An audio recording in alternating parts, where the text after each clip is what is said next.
নমস্কার বন্ধুরা, আশা করি আপনারা সবাই ভালো আছেন। আমি রুমাই রেসিপি অ্যান্ড ব্লগসে আপনাদের সবাইকে স্বাগত। আজকে আমি দই চিকেন বানাবো। তার জন্য কি কি লাগছে আপনাদের আমি দেখিয়ে দেবো। দই চিকেন বানাবার জন্য আমি নিয়ে নিয়েছি 500 গ্রাম মাংস। আর কি কি উপকরণ লাগছে আপনাদের আমি দেখিয়ে দেবো।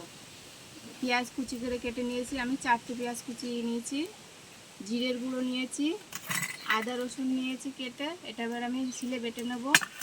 নুন, গরম মশলা নিয়েছি ফোড়নের জন্য, কাশ্মীরি লঙ্কার গুঁড়ো নিয়েছি।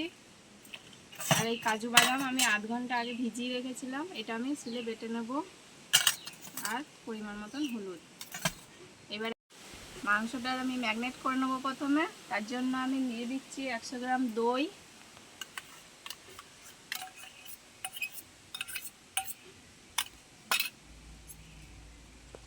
গোলমরিচের গুঁড়ো, আমি সাদা গোলমরিচের গুঁড়ো নিয়েছি।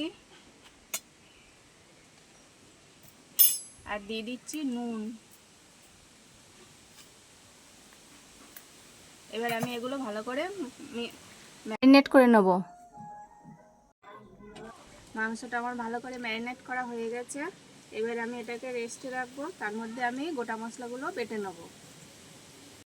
আদা রসুনটা আমি বেটে নেব।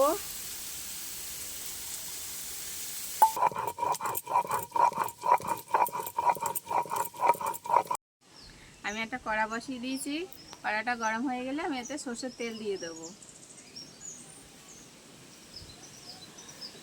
সরষের তেল দিয়ে দিয়েছি। এবার ফোড়নে আমি গরম মশলা দিয়ে দেবো। এতে গরম মশলা নিয়ে নিয়েছি, এতে দিয়ে দেবো। এটা একটু হয়ে যাবে, ফোড়নটা হয়ে গেছে। একটুখানি রং করার জন্য একটু চিনি দিয়ে দেবো। চিনি দিলে ভালো কালার আসবে। চিনিটা একটু লাল লাল হয়ে গেলে আমি এতে পেঁয়াজ দিয়ে দেবো।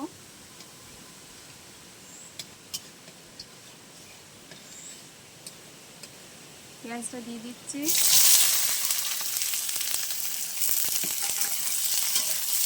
এটা একটু লাল লাল করে ভেজে নেব। এই দেখুন বন্ধুরা, পেঁয়াজটা আমার লাল লাল করে ভাজা হয়ে গেছে। এতে আমি আদা রসুন বাটাটা দিয়ে দেবো।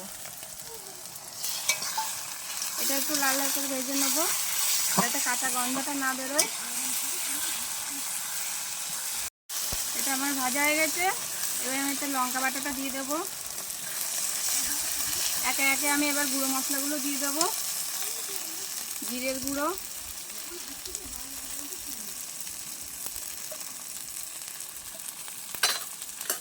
হলুদ দিয়ে দিচ্ছি পরিমাণ মতন,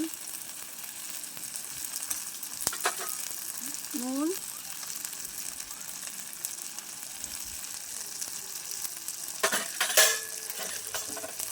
একটু কাশ্মীরি লঙ্কার গুঁড়ো দিয়ে দিচ্ছি।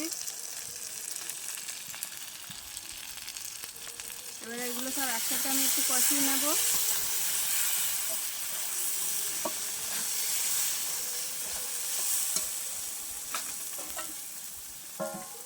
চলছে। এরকম বন্ধুরা, সব মশলাগুলো আমার ভালো করে কষা হয়ে গেছে। এবার আমি ম্যারিনেট করা মাংসটা দিয়ে দেবো এতে।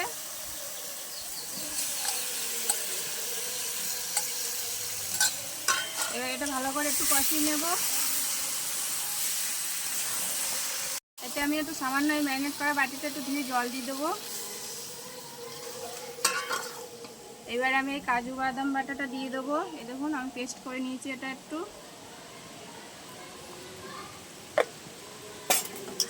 এবার সব একসাথে ভালো করে আর একটু কষিয়ে নেব।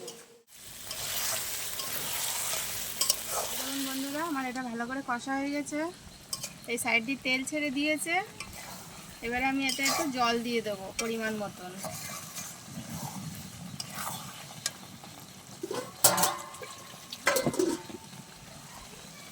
জল দিয়ে দিচ্ছি।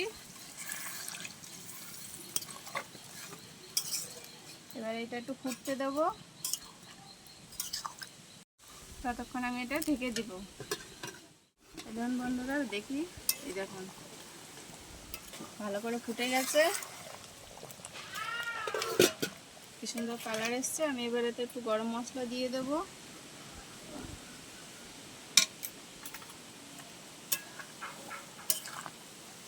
আমার দই চিকেন রেডি হয়ে গেছে। এবার নামিয়ে নেবো। আপনারাও এরকমভাবে বানিয়ে খেয়ে দেখবেন, যদি ভালো লাগে চ্যানেলটা সাবস্ক্রাইব করে দেবে। টাটা।